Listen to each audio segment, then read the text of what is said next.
Randall Flagg's old face. Ugh.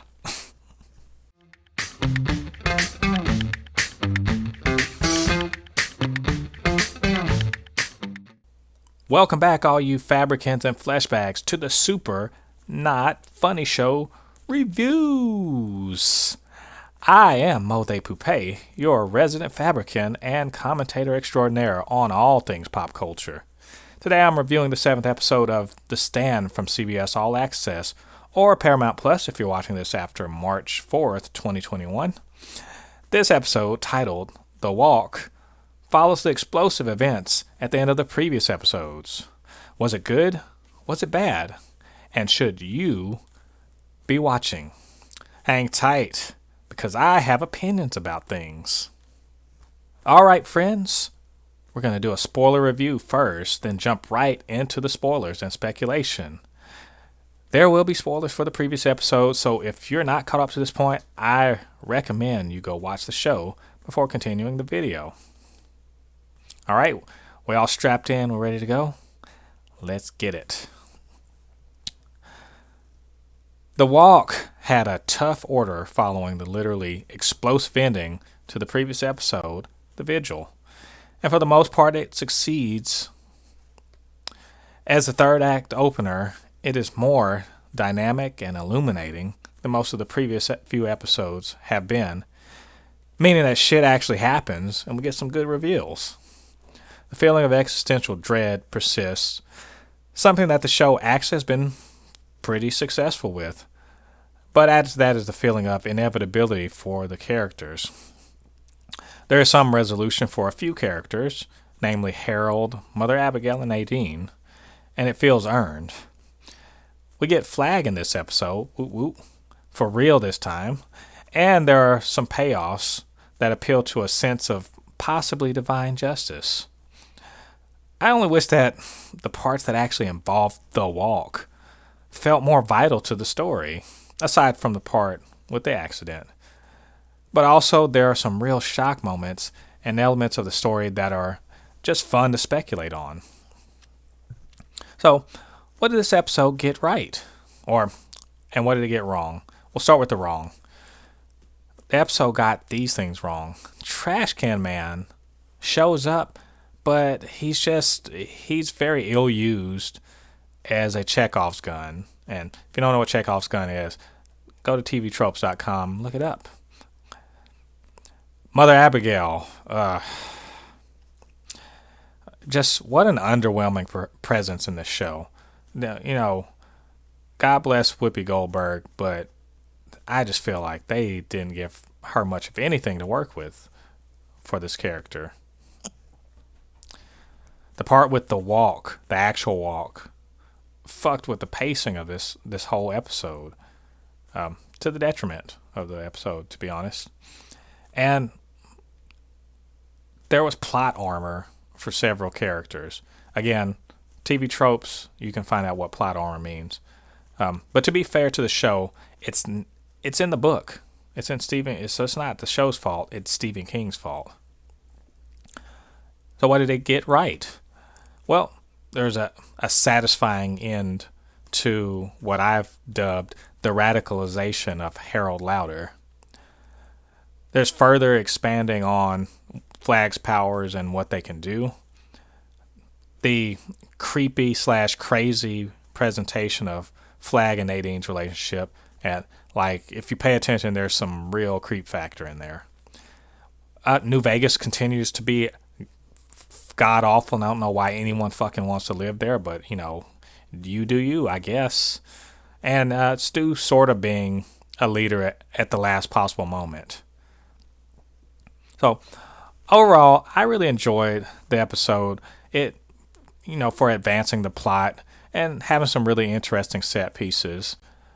There were some good character development and paying off of certain characters' plot lines.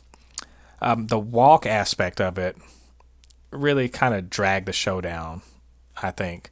But the parts involving Harold, Nadine, and Flag really helped to kind of mitigate that. Speaking of Flag, he went from like rockabilly drifter to like some weird, disgusting mud man, and then to floating Hugh Hefner. And I just kind of liked every bit of that presentation. I will also say big props for the music choices in these episodes, and in fact, in the whole series, they've been pretty good about putting good music out there. So they've been on point there. It's a great part of the series. If you made it this far into the show, there are definitely big reasons to come back and see it through to the end. I mean, it's only 2 episodes left. If you watched up to 7, just watch the last 2. 2 hours left, okay? So all the pieces are being put into place for the final confrontation, and honestly, right now, doesn't look too good for Team God. But a lot can change in the next couple episodes. So that's my spoiler-free review of The Stand, Episode 7, The Walk. So if you want to avoid spoilers, you can just stop the video right now. But before you do, if you like this review, why not hit that like button? Or I guess if you didn't like, you could hit the dislike button. But why be that guy? While you're at it, hit the subscribe button so you can follow the show and the notification bell so you'll know when we drop new videos. Leave a comment down below. Email us at supernotfunnyshow@gmail.com, or you can hit me up on Twitter at supernotfunnys1. And thanks so much all of you for watching. Are they gone yet? Oh, okay. You know what it is. Whoop, whoop, whoop. All right, stop. Spoiler time. I'm not going to do the typewriter. I'll spare you all that. So it's kind of hard to do typewriter with no legs. So let's get down to the spoilers. There's a bunch of so much stuff happened this episode. So much interesting stuff. Things I knew were coming, but still very interesting to see. So we start off the end of, as I said, the radicalization of Harold Lauder. And it ends with a whimper and a bang. Yeah, get it? No. The writers were intentional how they presented this story thread. And in fact, they pushed it forward. It was intentional to push Harold forward and push some of the other characters back. And to me, it worked. To other people, I guess not so much. But Harold's, I think, is just a more interesting character, at least in terms of the things he's going through and his state of mind, than maybe Stu or Franny. And if you're a purist, maybe this is not so cool to you, but I think expanding on his radicalization was a good idea. I don't think, though, that the writers really could have anticipated just how timely their commentary through Harold is. So Harold, he realized he knew he was a tool for Flag, but he never really connected to the fact that he was disposable. And he convinced himself that, Flag would actually follow through with his promises and give him what he wanted. But at the same time, he also realized that Nadine would be regretful of getting what she wished for, to be with Flag, that is, because he was smart enough to realize Flag is the boogeyman too. His murder, let's call it what it is, his murder by Nadine, which, by the way, different from the book. In the book, it's implied that Flag used supernatural means to make it happen, but still, same thing happened. But this time, Nadine murders him, and it was cruel and pretty awful, and he really deserved it. She acts like she's doing him a favor, but if she really was going to do him a favor, she'd just shoot him. She has a gun. Well, living out his final hours alone and cold and in pain, with suicide the only way out of a slow death, it finally makes Harold see the utter failure of his radicalization, and how it just skewed his perspective on the world. He was never going to achieve his dreams because he was so mired in his grievance and his rage and wanting revenge on people that aren't even fucking alive anymore. Just revenge on the world for just being the world. Harold couldn't see that the person he was placing his hope in never intended to fulfill his promise, but he was just using those negative feelings to manipulate Harold into doing his bidding. Does that sound like any group of people on the face of the earth right now just being manipulated and used to achieve someone else's end? It's, like I said, strangely, well, I don't want to say prescient, but right on time, very timely. We saw that, when they find him, they must have been walking for a while, because damn, Harold was picked over like a motherfucker when they found him. It was really nice, though. I think one thing that I liked about them finding him is how it really has softened our impression of Larry, who says he's selfish and all that other stuff, and the fact that he, even in what Harold did, he gives Harold some dignity in his death, which was a really nice touch, I think. I do wonder. Nadine's like, well, we did it. We killed him. I'm like, hey, can you count that as a success if you'd only kill one of the members of the committee? He said kill all of them, and Mother Abigail. You killed one, so how do you call that success? Franny and, to a lesser extent, Stu, they've been largely sidelined in this story, as I mentioned before.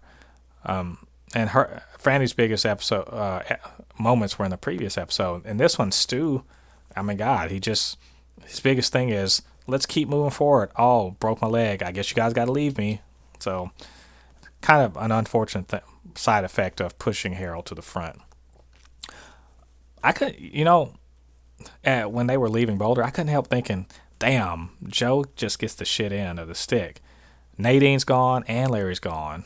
How many more hits can that little kid take? I also liked how Glenn, the thinking atheist, just was like, you know what? It'd be dumb of me not to accept that there's some supernatural shit happening. Clearly, I'm literally seeing it. There's evidence for it. But still sticking to, hey, is it God? Is it magic? Who the fuck knows? It's just an interesting take. All this fucking crows. I was just watching it thinking, all right, so that's, Flag's not, he's not predicting shit or anything. He's not seeing the future. He's literally just has his little, his crow CCTV telling him, oh, they're about to come out. How, it's a lot of some of that's parlor tricks, really. And then we've got Nadine.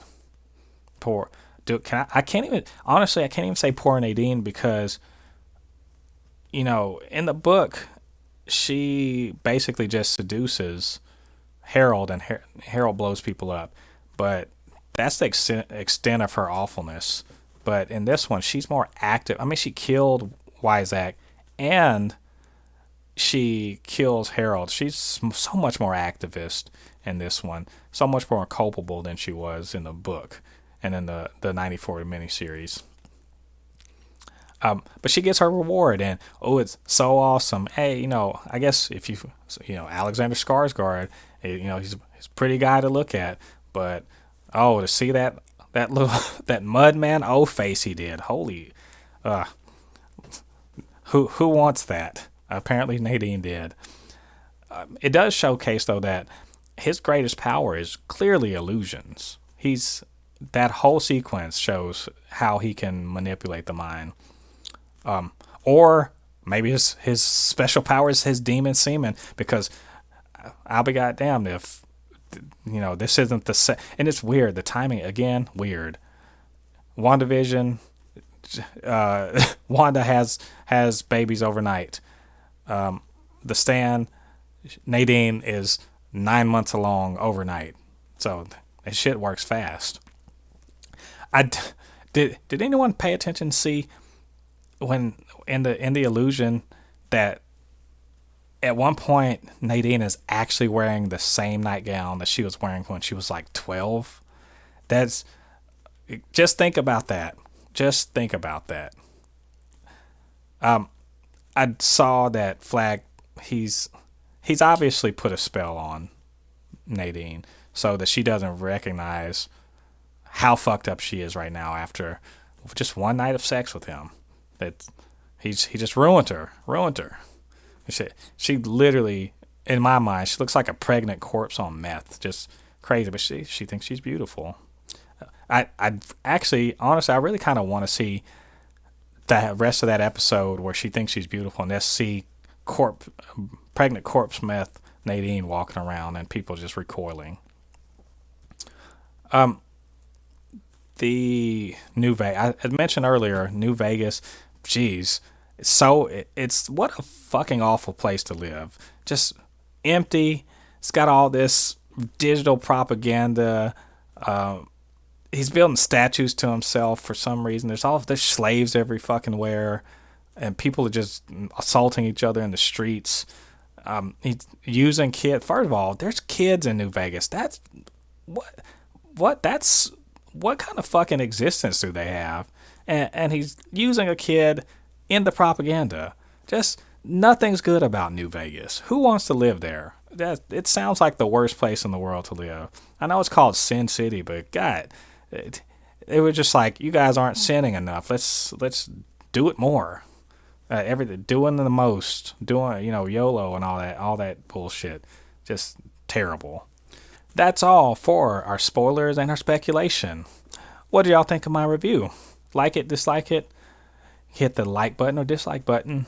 But, preferably like. Don't be that guy. Drop me a comment down below. Or email me at supernotfunnyshow@gmail.com or hit me up on Twitter at supernotfunnys1. Thanks for watching, everyone. Join me next time for the Super Not Funny Show reviews. I'm Jen Thépuppét, and I'll catch all you Fabricans and Fleshbags on the other side of the thread. Peace.